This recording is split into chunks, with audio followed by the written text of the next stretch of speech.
안녕하세요. 이게 말이죠. 퇴근하면서 차가 막히면은 뭐 집에까지 1시간도 넘게 걸리는데, 이 매일 이렇게 뭔가 좀 얘기를 하는 게 뭐 일종의 버릇처럼 돼가고 있는 것 같아요. 그래서 뭐 매일 이렇게 뭐 생각을 좀 하는 것도 괜찮은 것 같고, 이 말하는 것도 사실 이렇게 한국말을 뭐 10분, 15분 쭉 하는 시간이 없습니다.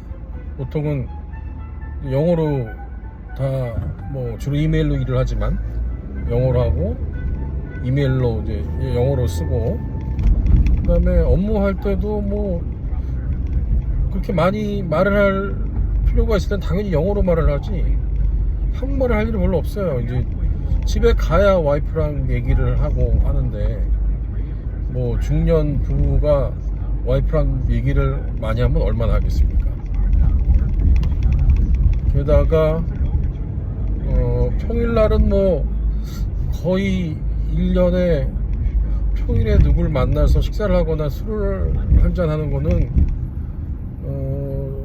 특히 요새 같아서는 1년에 한 10번도 안 되는 것 같아요. 평일날 누구 지인을 만나서 뭐 식사를 하거나 술을 한잔 한국말을 하면서, 주말마다 골프를 치니까 한국 사람들하고 이제 골프 치고 뭐 식사 한잔 하고 식사 한번 하고 간단하게 술 한잔 하고, 이제 그게 답니다. 그러니까 한국말을 쓰는 건 주로 주말에 쓰는 건데, 평일날 이렇게 퇴근하면서 한 10분 15분 수다 떠는 게 뭐 괜찮습니다. 스트레스 좀 풀리는 것 같고.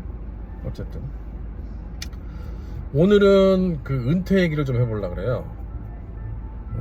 요새 이제 유튜버 같은 걸 한번 뭘 보기 시작하면 왜 이렇게 뭐 줄줄이 고구마처럼 이제 그 관련된 게 쫙 뜨잖아요. 그래서 은퇴 관련된 얘기를 좀 많이 보는데, 왜냐면 은퇴 상당히 관심이 있으니까, 적어도 나중에 뭐 부자로는 못 살아도 뭐 자식한테 손을 벌리거나 아니면은 좀 삶 자체가 되게 어려워지게 뭐 노후를 보내고 싶지는 않죠. 저도 다른 사람처럼. 그래서 관심 있어서 좀 보게 되는데, 오늘의 주제는 은퇴. 그래서 타이틀은 좀 자극적이지만, 은퇴 준비가 되려면 자식부터 버려라. 이게 이제 부 타이틀입니다. 뭐 제목만 들어도, 부 타이틀만 들어도 무슨 얘기 하려고 하는지 감이 오실 것 같은데, 제가 무슨 해결책을 얘기하는 무슨 사회학자는 아니니까 그냥 생각나는 대로, 그리고 미국에서 보니까 야, 한국이 진짜 저렇게 가다가는, 그러니까 지금 같은 문화로 쭉 가다가는 제 나이 때, 그리고 제 나이보다 밑에 있는 친구들은 정말 큰일 나겠구나. 앞으로 제 세대에도 아마 100살 넘게 사는 사람들이 되게 많을 것 같은데, 정말 노후에 혼자 쪽방에서 살다가 그냥 아무도 모르게 눈 감는 경우가 정말 많겠구나, 그런 생각이 많이 듭니다. 자, 그래서 얘기를 좀 해보면, 저는 이제 미국에 그 이민을 오려고 했던 건 아니에요. 사실은 그냥 지금 생각하면 너무나도 계획이 없게 어려서부터 하고 싶던 유학을, 미국에서 이제 뭐 일종의 미국병이 든 거죠, 지금 생각하면. 그래서 유학을 오면서 어떻게 해서 이제 눌러앉게 된 건데, 그건 뭐 나중에 또 얘기할 기회가 있으면 하겠지만, 그래서 와이프랑 이런 얘기를 합니다. 아마 제 인생만 보면은 미국에 온 게 잘 된 건가 아니면 잘못된 건가, 저는 반반이라고 생각해요. 제 인생만 따지면. 그것도 나중에 또 기회가 있으면 얘기하겠습니다. 와이프 인생만 따지면 저는 좀 오히려 와이프와는 한 3대7로 미국에 오는 바람에 와이프 인생이 좀 더 고생을 좀 더 했으니까, 여기서 제가 그냥 한국에서 다른 친구들처럼 뭐 그냥 대기업 다니고, 왜냐면 이제 저희 때만 해도 공대였기 때문에 IMF 전에는 대기업에 취직하기가 그렇게 어렵지가 않았습니다. 어쨌든 다른 친구처럼 그냥 일반적으로 그냥 살았으면 아마 그냥 평범한 뭐 일을, 와이프도 일을 했었지만 어느 이제 시점에서는 뭐 명예퇴직처럼 그만두고 평범하게 살았으면 미국에 와서 한 고생보다는 훨씬 덜했을 것 같다. 그래서 와이프한테 좀 미안한 마음이 항상 있고, 이제 애를 생각하면 애는 저는 한 2대8 정도로 미국에 온 게 잘했다. 그러니까 여기서 뭐 대학을 가서 잡을 잡고 이런 것보다도 저는 한국의 중학교, 고등학교, 요새 특히 초등학교까지 내려가는 것 같은데 그 사교육 이게 엄청난 병폐라고 생각을 합니다. 인생에 한 번밖에 없는 초중고 시절을 그렇게 학원에서 주말까지 평일에 막 11시, 말도 안 되는 얘기인데 그것도 또 나중에 뭐 얘기할 기회가 있으면 하겠습니다. 근데 요새 들어와서 와이프랑 저랑 참 미국에 오기 잘했다라고 생각하는 것 중에 하나는 뭐냐면, 은퇴에 관련돼서 얘기를 할 때는 미국에 오기를 참 잘한 것 같다라는 얘기를 자주 합니다. 무슨 얘기냐면, 아마 저희가 그냥 한국에 살았으면 뭐 저희가 뭐 특별히 무슨 저희만의 철학이 있는 사람들도 아니고 남들처럼 살았겠죠. 뭐 학원도 다 보냈을 것 같고, 그 다음에 아이가 나중에 결혼을 한다 그러면 결혼식 비용부터 해서 어떻게든 뭐 집을 팔아서라도, 또 저도 아이가 하나밖에 없기 때문에 집을 팔아서라도 저희 집을 줄여서라도 뭐 사주기까지 못하더라도 뭐 전세금이라도 몇 억 마련해 주려고 했겠죠. 뭐 다른 부분들 다 그렇게 하니까, 뭐 돈이 없으면 모를까. 뭐 예를 들어서 아파트를 막 15억, 20억 가까이 살고 있는데 자식이 결혼하는데 어떻게 모른 척을 하겠습니까? 당연히 그렇게 했겠죠. 그런데 미국에는 다행히 일반적인 사람들을 얘기하는 겁니다. 물론 미국도 이제 부자들이라고 얘기하는 사람들은 자식들 다 도와주죠. 결혼할 때도 다 도와주고 뭐 집도 사주고 다 하는데, 그냥 일반적인 사람들, 그냥 서민이라고 하는 사람들은,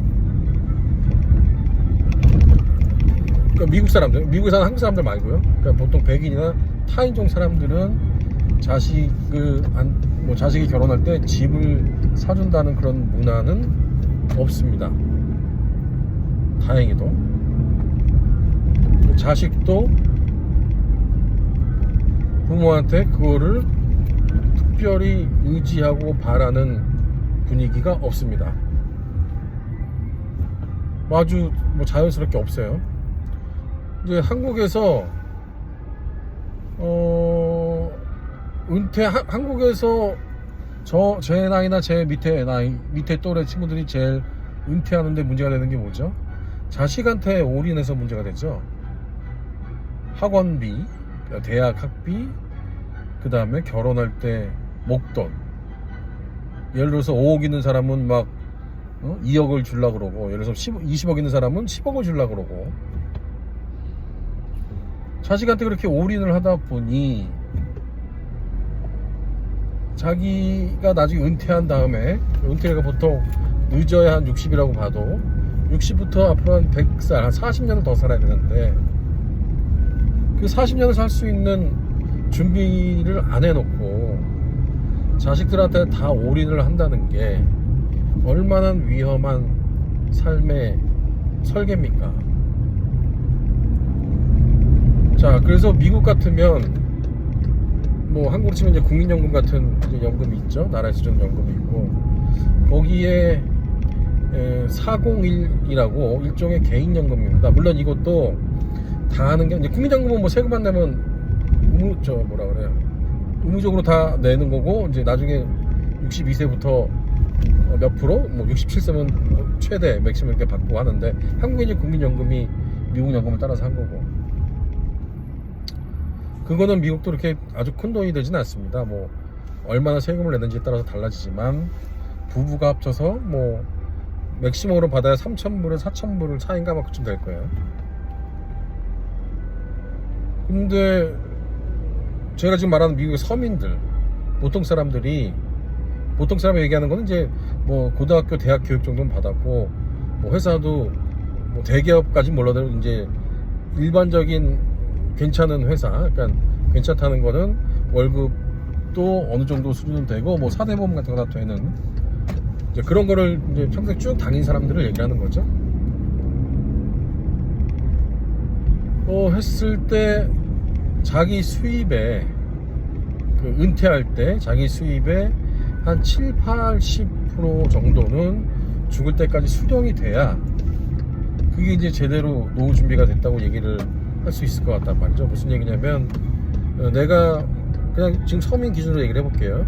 보통 서민 기준으로 은퇴할 때 한 15만 불 정도는 될 겁니다. 서민이라고 하니까 좀 그런데 하여튼 중산층 그럼 일반적인 중산층 15만 불 한국 따지면 뭐 한 1억 18천 되나요? 근데 이제 은퇴를 만약에 60살에 한다 그러면 적어도 한 10만 불 12만 불 정도는 돼야 매년 수입이 돼야 은퇴하고 갑자기 가난해졌다 이런 생각이 안 든다는 거죠. 어떤 사람은 뭐 은퇴하면 돈이 더 든다고 하는데 왜냐면 평일날도 이제 계속 문화생활이나 뭐 놀러 가야 되니까 그건 좀 제가 보기엔 과장인 것 같고 은퇴하면 이제 뭐 집도 좀 싼 데로 옮기면 되고 그러니까 집에 대한 텍스니 뭐 당연히 자식한테 들어가는 비용은 없을 거고 가끔 뭐 손주들 과자나 사주면 됩니다. 자 그래서 그렇게 하려면 아까 말한 그 나라에서 주는 연금 갖고는 이제 부족하죠 당연히. 그러면 그래서 이제 401이라는 일종의 개인연금, 연금은 아닌데 사실은 그러니까 뭐라 그래야 될까요? 그 저축을 하고 이제 회사에서 제가 내는 비용만큼의 얼마를 매칭을 해줘서 제 어카운트에 넣어주기 때문에 뭐 여건만 되면은 이건 100% 다 하는 거죠. 그리고 맥스로 다 넣고 이거는 이제 연말에 과세 뭐라 그럴까 그 면세가 되기 때문에 맥시멈으로 넣습니다. 그러면 아까 말한 일반 중산층이라는 사람은 은퇴할 때 60세, 65세 될 때 보통 50만 불에서 한 밀리언까지는 대부분 갖고 있다고 보면 됩니다. 무슨 얘기냐면 은퇴할 때 어카운트에 뭐 한 7, 8억 내지나 10억 정도는 들어있다. 그러니까 30년을 꾸준히 사회생활 한 사람, 직장생활을 그 401이라는 거를 이제 해주는 제대로 된 직장을 다닌 사람 기준으로 했을 때 물론 이것도 전체 미국의 인구에 보면은 뭐 다 이렇게 해주는 건 아니죠. 이것도 이제 어느 정도 중간층 이상이 돼야 이렇게 되는 거 이런 혜택을 받는 건데 하여튼 자 그러면 예를 들어서 7억 보자 이거죠. 7억에 그 401이라는 펀드가 1년에 한 적어도 3%에서 5%는 수익을 낸다고 봅니다. 3%면 7, 3, 21 2만 1,000불인가요? 그리고 아까 말한 국민연금 그게 1년에 한 3만 불 그러면 5, 6만 불 되잖아요. 거기에다가 그거 갖고 생활이 안 될 것 같으니 이제 다른 어떤 이제 개인적으로 이건 순전히 개인적으로 뭐 보험이나 뭐 이런 연금을 더 하거나 아니면 영목이지라고 그러죠 한국말로. 그것도 뭐 미국의 제도를 따라 한 거지만 한국에서 자기 집을 이제 저당 담보를 잡혀서 이제 죽을 때까지 이제 얼마씩 또 이제 거기서 받는. 그래서 하여튼 자기가 원래 사회생활 할 때 했던 수입에서 한 7, 80% 정도는 죽을 때까지 받을 수 있게 딱 되는 시점이 보통 은퇴 시점이라고 얘기를 합니다. 저도 이제 뭐 그게 목표고.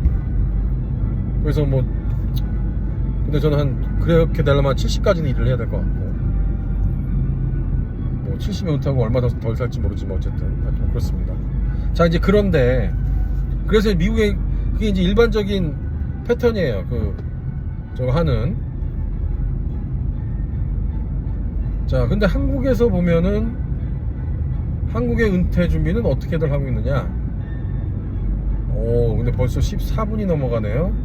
자 오늘은 여기서 마치고 나머지 2부에서 하겠습니다. 너무 길면은 뭐 저도 힘들고 들으시는 분들도 당연히 뭐 계속 들으실 리는 없을 것 같고 자 다음에 2편으로 넘어가겠습니다. 고맙습니다.